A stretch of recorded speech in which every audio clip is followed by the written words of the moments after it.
Bueno, muy buenas tardes a todos y todas los asistentes a esta feria. Queremos hacerles una invitación que participen en este momento del conversatorio Estrategias de Comunicación para la Divulgación Científica y Académica que estamos a punto de iniciar.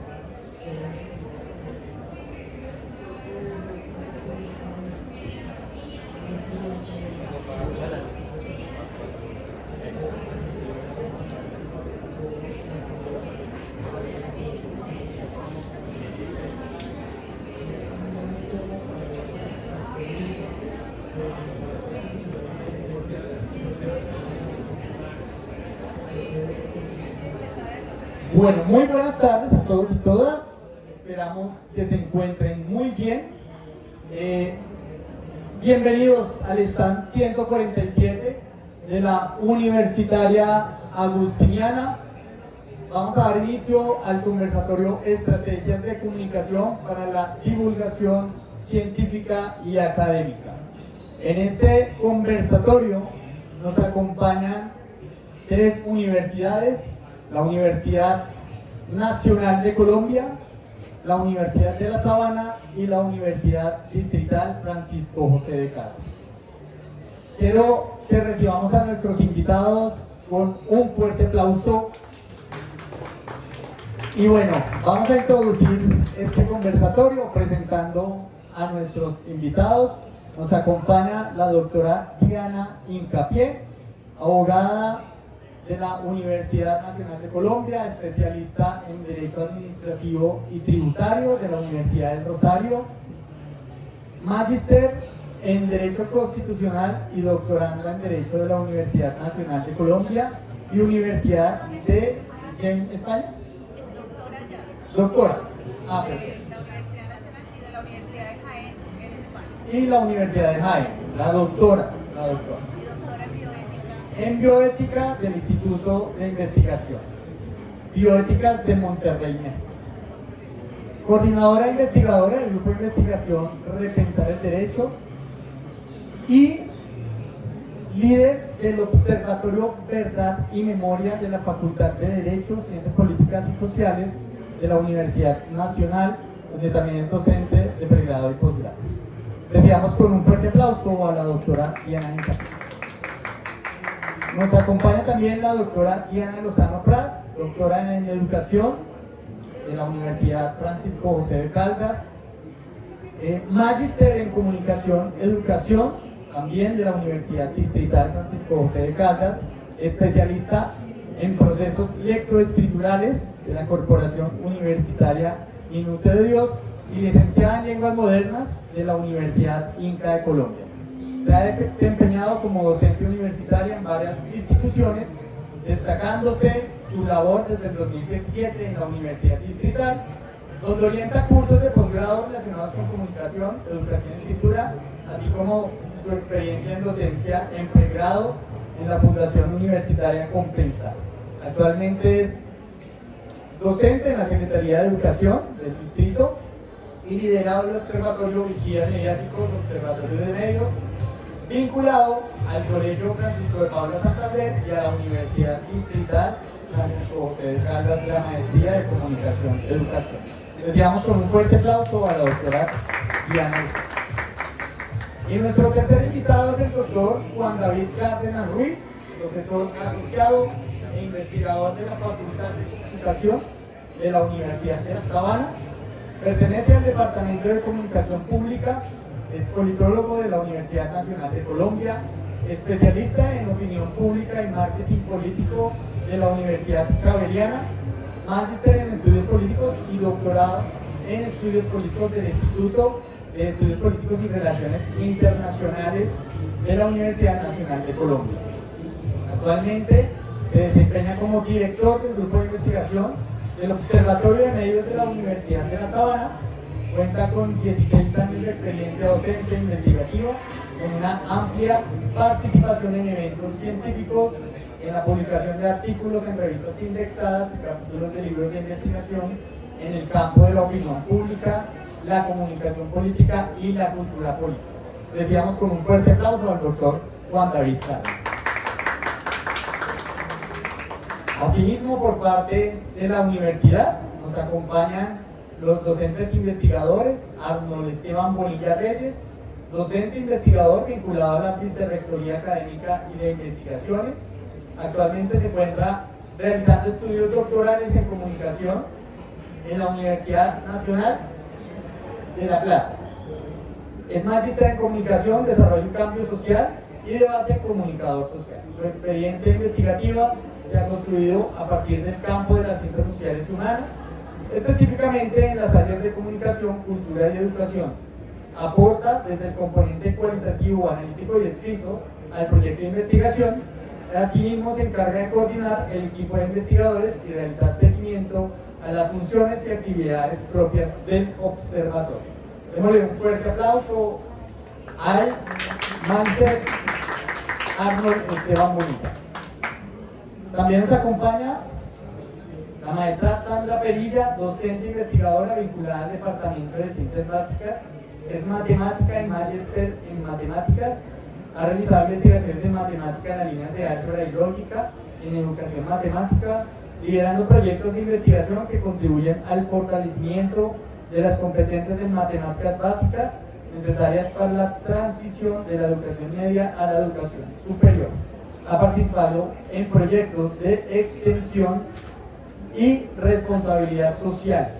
En el observatorio tiene a su cargo el componente cuantitativo, que incluye el análisis estadístico de la producción académica investigativa, análisis bibliométrico, indicadores de productividad y de impacto.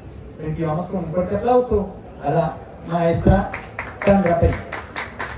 Y finalmente, quien les habla, servidor Juan Felipe Nieto Molina, docente investigador vinculado a la Vicerrectoría Académica de Investigaciones, magíster en Comunicación y Educación, licenciado en Ciencias Sociales, con una experiencia investigativa vinculada al campo de la comunicación y educación desde el sector público y privado, aportando al proyecto del observatorio el proceso de informes y escritura de documentos académicos para su publicación. Como complemento al proceso investigativo, desarrolla estrategias de comunicación y divulgación que son propicias para la socialización de los resultados del observatorio. Bienvenidos y bienvenidas, y bueno, vamos a iniciar con una primera pregunta, y es aquello que está en los proyectos académicos de las universidades que nos acompañan hoy, sobre todo en un ejercicio de observatorio. Pero a veces los resultados académicos se nos quedan muchas veces en los repositorios, en los anaqueles de las universidades, y hoy precisamente vamos a centrarnos en esas estrategias de divulgación comunicativa, de divulgación científica y académica, que nos permita comprender cómo las investigaciones científicas y académicas llegan a las comunidades, generan impacto y también generan aportes sociales. Nuestra primera pregunta entonces es: ¿cómo nace el observatorio y qué estrategias investigativas se desarrollan para abordar el objeto de estudio? Le damos la bienvenida y bueno, ustedes me dirán cómo comenzamos. Por favor.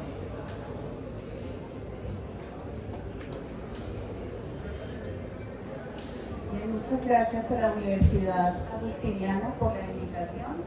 Saludo también a los miembros de la mesa, panelistas, a los profesores de la Universidad como becarios y profesora del distrito, y al doctor de la Universidad de las Semanas y a los compañeros de la Universidad Agustiniana. Mi nombre es Diana Hincapié, tal como lo manifestaron. Llevo 10 años co-dirigiendo el grupo de investigación Repensar el Derecho, que creó el profesor Óscar Mejía Quintana hace 28 años. Hace más de 25 años comenzamos a trabajar procesos de formación y voluntad de opinión pública. Al inicio lo hacíamos a propósito de los procesos electorales, pero con ocasión de la suscripción del Acuerdo de Paz en la ciudad de La Habana en el año 2016, y puntualmente lo que motivó la creación del Observatorio Verdad y Memoria en el año 2018, 2017 de hecho, que redactamos el proyecto y lo vimos nacer, fue la promesa en medios de comunicación del entonces partido de gobierno Centro Democrático por hacer trizas el acuerdo de paz. Recuerdo que le pregunté al profesor Óscar Mejía Quintana, el filósofo, profesor titular de Filosofía del Derecho, Filosofía Política y de Cultura Política en la Facultad de Derecho, Ciencias Políticas y Sociales de la Universidad Nacional. Profe, ¿qué hacemos? ¿Cuál cree usted que pueda hacer una acción desde la academia para esta nefasta promesa que ha hecho a la sociedad colombiana el entonces partido de gobierno Centro Democrático? Y le dije, ¿cuál cree usted que puede ser una estrategia para mirar cuál va a ser el accionar? Y dijo, pues sin duda, intervenir o manipular los procesos de formación y voluntad de opinión pública en el posacuerdo de paz.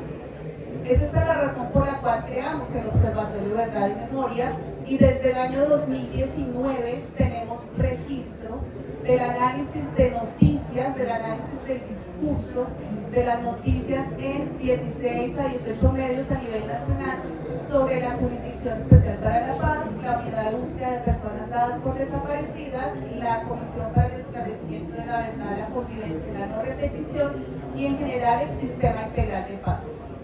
Hemos hecho un monitoreo desde el año 2019 y tenemos los registros.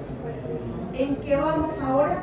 En que hemos identificado, tal como el profesor Óscar Mejía lo ha puesto de presente, en Señal Colombia, señal investigativa, y esta mañana en el programa El Calentado de RTBC, que estamos ante una guerra cognitiva, porque por miras a las elecciones tenemos una manipulación abierta de las emociones desde el discurso a partir de la extrema derecha, y también ponemos de presente y hemos evidenciado, ahí están los hallazgos, una gramática del odio en Colombia o un lenguaje de guerra a través de fake issues y de fake news.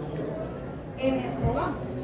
Bueno, sin embargo, como sabemos que también hay comunicación desde las estéticas o desde el arte, creamos como un apéndice, digamos, del Observatorio Verdad y Memoria, que es análisis crítico del discurso de las noticias, el Observatorio Estéticas de Paz. Los estudiantes van por las calles, toman registro de grafitis, de murales, de esculturas, de pinturas, de propuestas estéticas, de instalaciones, y registran todo aquello que les transmite un mensaje de paz y reconciliación. Hemos registrado ya 300 imágenes en los repositorios de estudiantes de las 9 sedes de la Universidad Nacional, y hemos hecho tours virtuales para efectos de edificación. Bueno, y también eventos relacionados con disputas por las memorias en el espacio público, como lo que sucedió con el mural Las Cuchas tienen razón en varios lugares del país. Y finalmente, la otra semana vamos a hacer el lanzamiento formal con bombos y platillos del Observatorio por los Derechos del Paciente Tania Quevedo Ramírez. Tania Quevedo Ramírez, que en paz descanse, estudiante del programa de Derecho de la Universidad Nacional de Colombia, que falleció hace un año, fue ella la de la iniciativa de crear este observatorio, y desafortunadamente no lo vio a la luz por razones de salud que fueron agravadas por su obstáculo para acceder al servicio de la salud.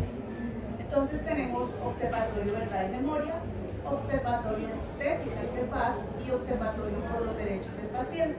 Y formamos parte, y yo soy la lideresa en todo nacional, de la Red de Observatorios de Derechos Humanos y de Derecho Internacional Humanitario, la RODI.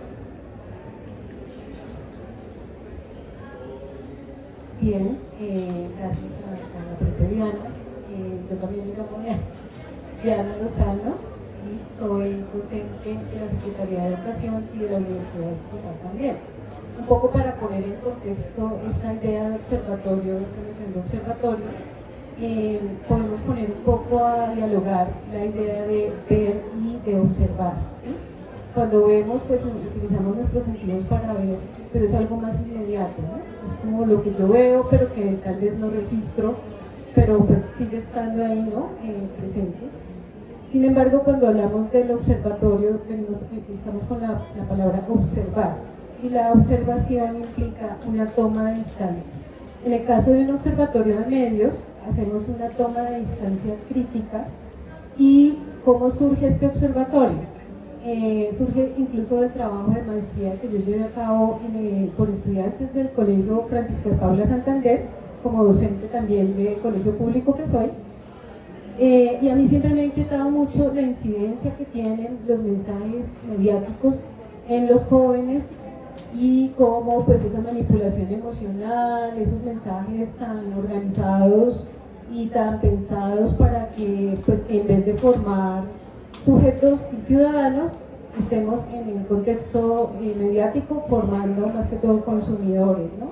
Y consumidores acríticos y consumidores que un poco entran en esa lógica, ¿no? Del zapping, de cómo vemos, por ejemplo, en las redes sociales, en las interfaces, en los contextos mediáticos digitales, la inmediatez, ¿no? La rapidez, la falta de análisis, bueno, todos estos fenómenos, ¿no? Entonces, la idea entonces es construir una mediación, pensar el observatorio como una mediación entre estos contenidos y estos fenómenos mediáticos digitales y los jóvenes estudiantes tanto de colegio, pero más adelante también se ha implementado con los estudiantes universitarios de la maestría en comunicación y educación de la Universidad Distrital. Entonces la idea es que esa mediación tenga como fin empezar a tomar esa distancia crítica de los contenidos y ejercer una mediación tanto pedagógica como simbólica. ¿Qué quiere decir esto? Cuando hablamos de mediación pedagógica, hablamos de que, de hecho, cuando nosotros nos enfrentamos a todo este aparato mediático, a todos estos ecosistemas mediático-digitales, nos estamos enfrentando a un universo convergente, donde convergen diversos lenguajes. Convergen los lenguajes digitales, pero también convergen una serie de discursos, una serie de elementos que están allí y que demandan de nosotros unas capacidades de lectura crítica y de lectura y de interpretación. Y lectura e interpretación, no solamente de esos lenguajes, lo que dicen esos lenguajes, sino también de cómo funcionan esas interfaces, esos contextos mediáticos, que no es lo mismo que tú vayas a ver televisión o vayas a escuchar radio o vayas a leer la prensa de manera independiente, a que tú te encuentres con todo esto convergiendo en una plataforma, en un ecosistema digital. Entonces, digamos que la escuela está atrasada, está un poquito quedadita en relación a cómo abordamos estos fenómenos con nuestros estudiantes, ¿sí? ¿Cómo hacemos para que, digamos, porque sabemos que en estos espacios se disputa el poder, se disputan las decisiones de las personas, es decir, aquí en estos entornos mediáticos digitales, por ahí pasa la vida, pasa la política, pasa el poder ejerce un gran, digamos, hay un ejercicio de dominación allí, pues por varias estrategias que más adelante les puedo hablar. De todas maneras hablamos que es un espacio de veeduría, ¿no? De veeduría porque no solamente estamos viendo, sino estamos observando, tomando distancia crítica, reconociendo el funcionamiento de estos lenguajes y reconociendo estos fenómenos mediáticos que circulan allí, como la propia Diana lo mencionaba hace un momento, las fake news, los fake issues, todo este tipo de fenómenos, la desinformación, la posverdad y bueno, todas estas cosas. Entonces, el sentido de este observatorio es ver esa conexión que hay entre estos contenidos y sus estrategias y el poder y cómo nosotros podemos mediar tanto desde lo pedagógico como lo simbólico, es decir, podemos hacer visibles estos mensajes, estas manipulaciones, estos sesgos que circulan en estos entornos mediáticos digitales, en estos entornos, estos ecosistemas mediáticos. Gracias.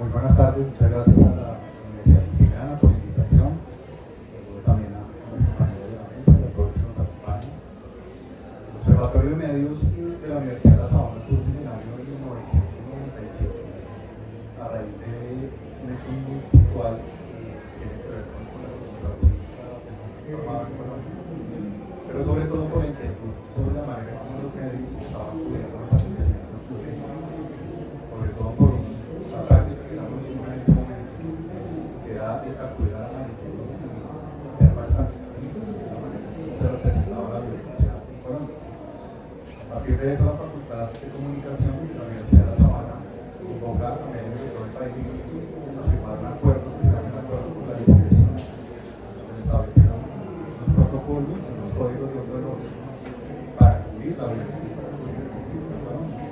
Y se forma en un primer momento el observatorio como una plataforma que va a hacer seguimiento de esos acuerdos. Por unos años esto funciona así. El Observatorio de Medios fue registrado en un grupo de investigación.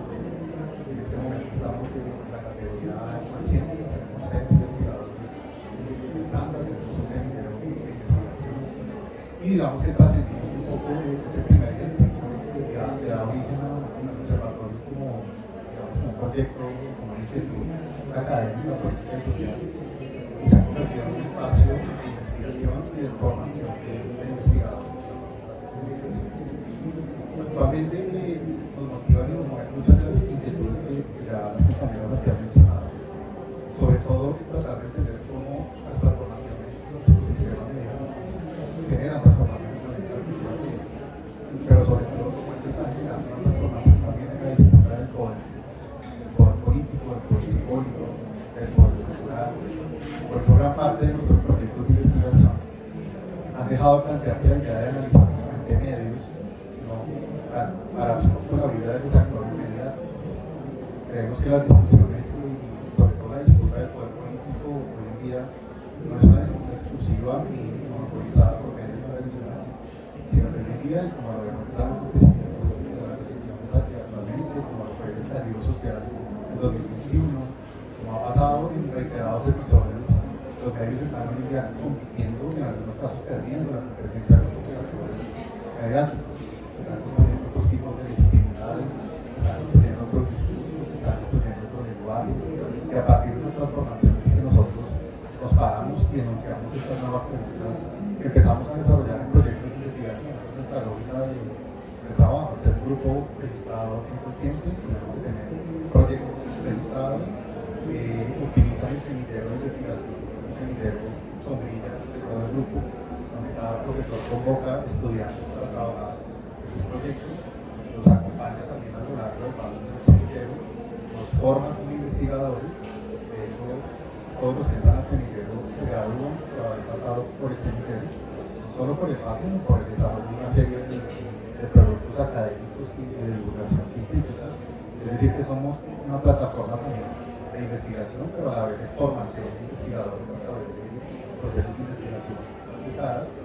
Y básicamente estamos muy centrados actualmente en toda la discusión en torno a cómo las redes sociales, los medios digitales y todos estos actores mediáticos que no sabemos organizativamente cómo clasificar, creadores de contenidos, influenciadores, ciudadanos con dispositivos móviles, entran a participar en esta disputa del poder y cómo esa disputa genera, de pronto en el inmediato, no tiene un efecto inmediato, pero si a mediano y a largo plazo está generando transformaciones muy interesantes en todos los sistemas sociales. Bueno, muchísimas gracias. En cada intervención, el profe Arno y la profe Sandra nos irán también apoyando en una serie de reflexiones aterrizadas al ejercicio que estamos haciendo de observatorio en la universidad. Pero antes de escucharlos, quisiera avanzar en las preguntas para que podamos recoger precisamente todos estos aportes y centralizarlos en un ejercicio de colegaje, que es lo que buscamos con este conversatorio. Bueno, una segunda pregunta está en el eje de la materialización y la divulgación de la investigación, ¿cierto? Entonces, hoy por hoy, con el avance de la ciencia, con el avance de la tecnología, la llegada de los modelos de lenguaje de inteligencia artificial, pues tenemos unos retos muy grandes respecto a la divulgación. Y hoy por hoy la academia pues tiene que repensarse precisamente estos canales de comunicación que nos muestran que aquellos lugares tradicionales que son propios de la academia, como son las revistas indexadas, como lo son los eventos académicos, pues también requieren de una serie de retos y estrategias divulgativas. Frente a este panorama, ¿cómo han materializado ustedes la investigación que realizan desde los observatorios? ¿Qué tipo de estrategias comunicativas adelantan para su divulgación? ¿Y cuáles son estas reflexiones que ustedes han encontrado en el camino para que esta investigación pues tenga una socialización y una divulgación pertinente? Entonces, vamos a irnos por el sentido contrario.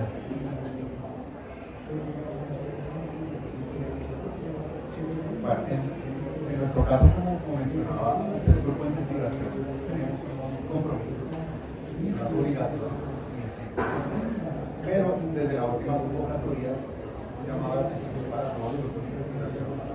Nos dimos cuenta que la punta de artículos de capítulos de libros de investigación ya no basta, y no tanto que no basta, sino que no es tan relevante, no tenemos tanto impacto en la sociedad, en los estratégicos para todos los proyectos que desarrollamos.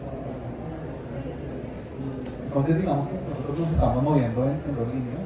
Una línea pues, permanente, pues, un compromiso que tenemos como grupo de investigación, con el Ministerio, con la universidad, con las asociaciones y con las personas que tenemos que estar divulgando permanentemente en revistas indexadas, en capítulos de libros, estar asistiendo a congresos, encuentros, pero hemos venido dándole un vuelco un poco a la estrategia de divulgación en dos sentidos.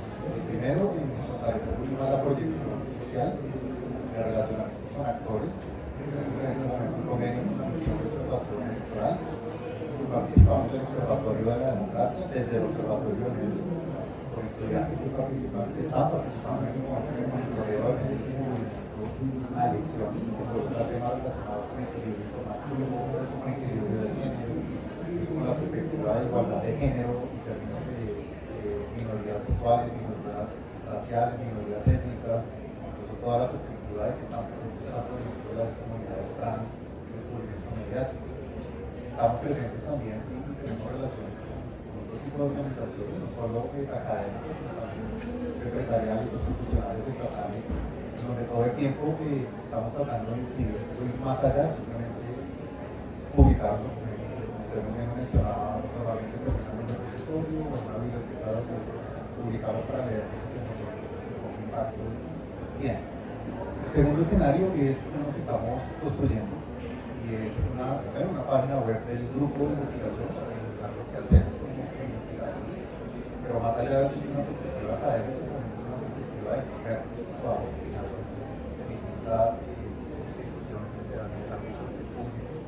Gran parte de los investigadores del grupo participamos publicando frecuentes en medios de comunicación, en paneles de expertos, en este tipo de escenarios donde sentimos que podemos ir un poquito más allá de, digamos, de lo masivo, pero también de lo académico, porque de una manera que está puesta la atención en este momento. Entonces, es un proceso de construcción, es una toma de conciencia también de que el escenario en donde se están midiendo es distinto, pero que la razón por la cual estamos cambiando no es simplemente para encajar dentro del nuevo escenario, sino porque estamos pensando que podemos incidir de mejor manera y de manera más directa en muchos procesos que se dan al interior de la sociedad.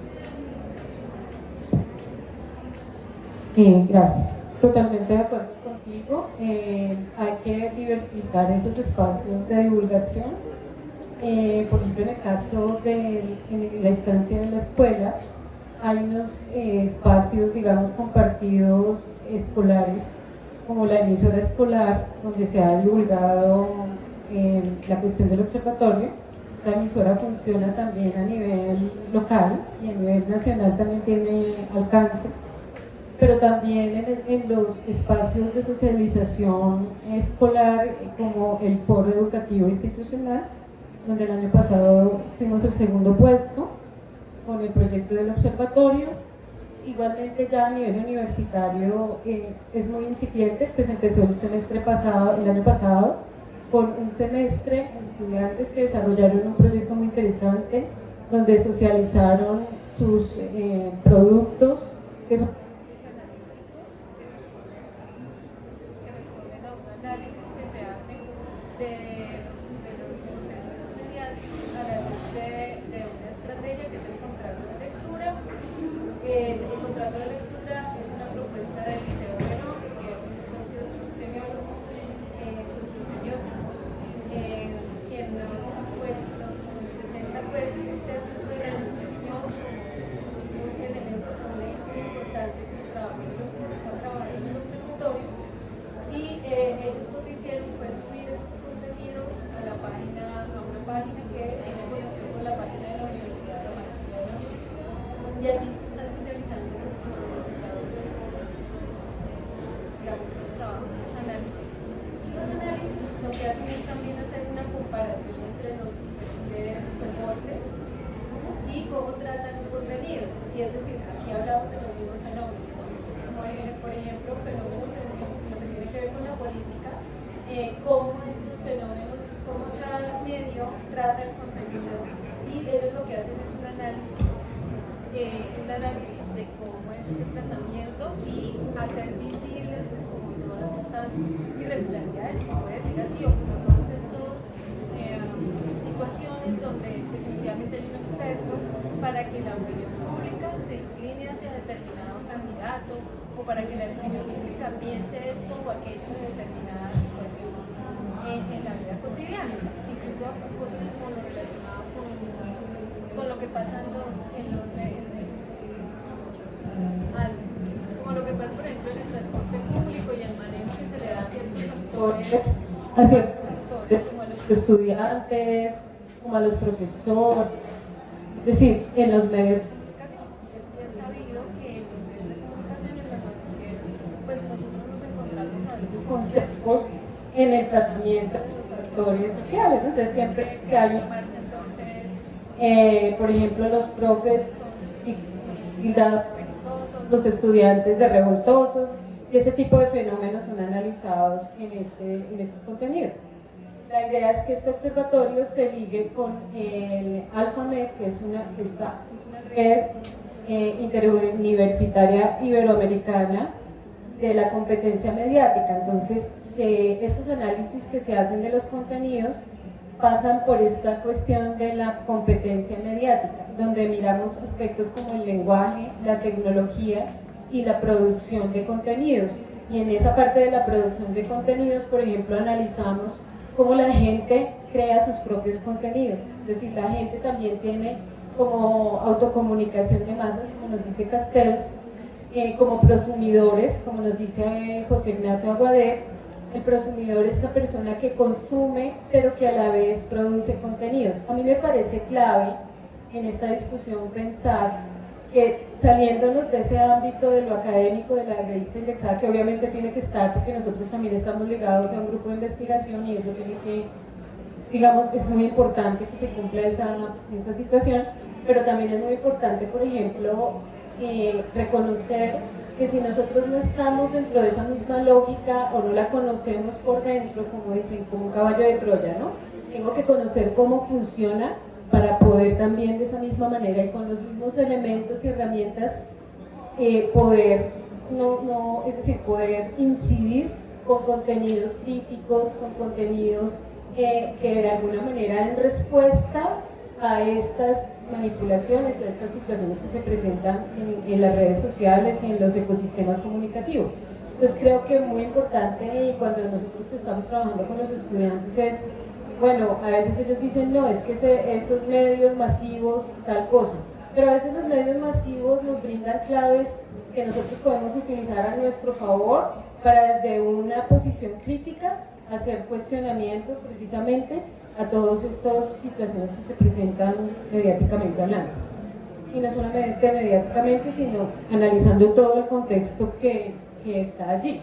Por ejemplo, a mí me parece algo clave en la perspectiva de Verón, que hay unos procesos que se llaman las condiciones de reconocimiento. Y él dice que el poder solamente se puede entender a partir de qué hacen las personas con los contenidos. Es decir, cómo las personas entienden e interpretan los contenidos. Y es ahí donde podemos saber si realmente el poder ejerce, digamos, tiene la incidencia que quiere tener o puede tener en las audiencias. Entonces nosotros pensamos que analizando también lo que la gente hace con lo que consume, de alguna manera estamos dando cuenta de la incidencia que tienen estos contenidos en las subjetividades, en la toma de decisiones de las personas. Sí, es ahí en esa parte del reconocimiento y de lo que la gente hace con esos contenidos, por ejemplo en los comentarios, por ejemplo en los productos que las audiencias producen a propósito de esos contenidos, en las respuestas, inclusive en los likes, en todo eso nosotros podemos encontrar evidencias de cómo estos contenidos están siendo reconocidos, están siendo validados, están siendo consumidos y por qué, y entrar a analizar por qué. Me parece súper clave ahí. Entonces, digamos, nosotros en el colegio también tenemos una página web y subimos los contenidos y los estudiantes aprenden a utilizar los medios, aprenden a estar detrás de una cámara, a hablar, ¿no? Y a ser también ellos productores y prosumidores. Me parece que eso es súper clave también.